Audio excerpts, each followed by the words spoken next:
I had both challenging personal and professional experiences with abortion in West Africa.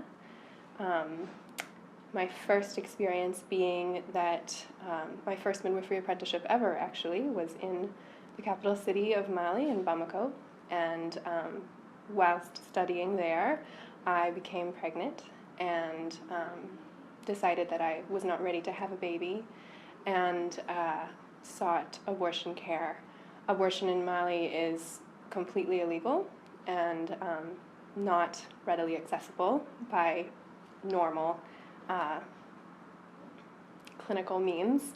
So through friends of friends was able to track down a sympathetic gynecologist at a very fancy clinic that a lot of foreigners went to when they got sick, and was able to procure a medication abortion. There was only one clinic in town that would sell the medication, and it was extremely expensive, but I was willing to pay what I needed to.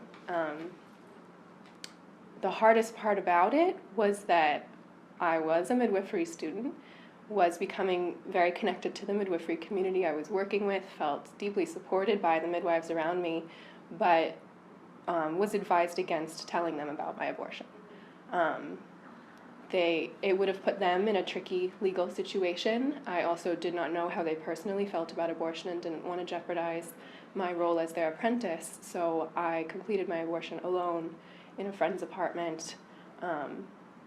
And my abortion was safe. I was incredibly privileged and lucky to access the care that I did in such a setting, but it definitely gave me a peek into what Malian women went through when they didn't want to have a baby, and coming from a country where abortion was legal and accessible, it was quite shocking to be going through that experience in a country where abortion was not legal and not accessible.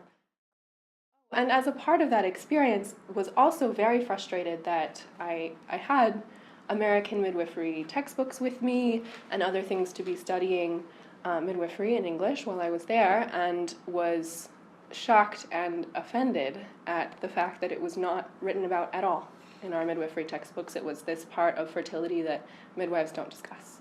And I felt abandoned not only by my Malian midwifery community, but by my American midwifery community as well. And it definitely galvanized that part of me who wanted to work with a full spectrum of reproductive rights.